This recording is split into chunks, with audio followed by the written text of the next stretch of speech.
it is of great relief that I read today that there are people around Trump who have a more serious conception of what Glass-Steagall would mean, and at least have the inclination to put it forward and to could help organize it, putting that process into place. I have the image of Trump as a person who would say anything to be elected, and whether he would stick to that or not is an open question. But the the fact that there are people around him that are in his economic committee who have an idea of what it is, of what Glass-Steagall is and what it represents, is good.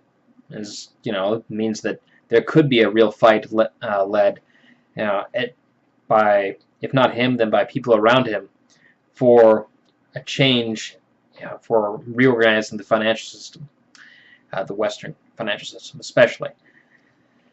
But I mean, Hillary, there's no reason to believe that she would have any change of heart, after the post-election to go with Glass-Steagall. There's she would, at this point, it appears that she would throw her kids and any nearby passengers under the train in order to further her career.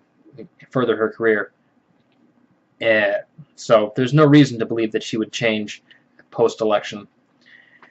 And that is, I think, something most Democrats are aware of, and, frightened of and demoralized by. But I think also that now is the time for leaders, senators, congressmen to look abroad and to go to China and Russia and to begin to bridge relations, to show that the war and fear-mongering that has happened in the presidential election that's become prominent is not the only narrative that exists, and that there are opportunities for peace and development looking abroad. That there are relationships that are formed, that can be formed between the United States and these countries, and yeah, that should happen. The United States, through its leadership, should embrace the Silk Road in whatever form that can be arranged. Whether it's, obviously it should happen at the highest level, but it should happen at every level in order to make it happen at the highest level. So, China and Russia are developing major infrastructure and development projects. China's funding, these Libya, the development of housing and other things in Libya, and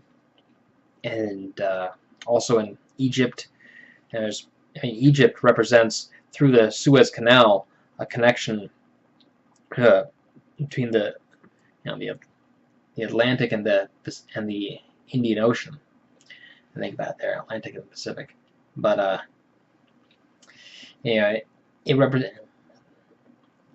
really represents the connection of a major part of the world, and that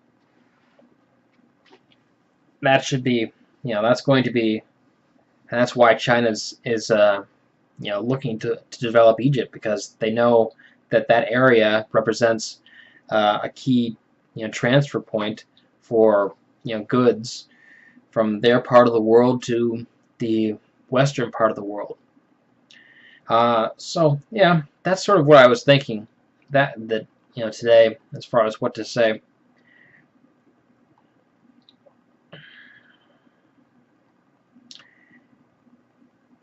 Yeah, I think with that,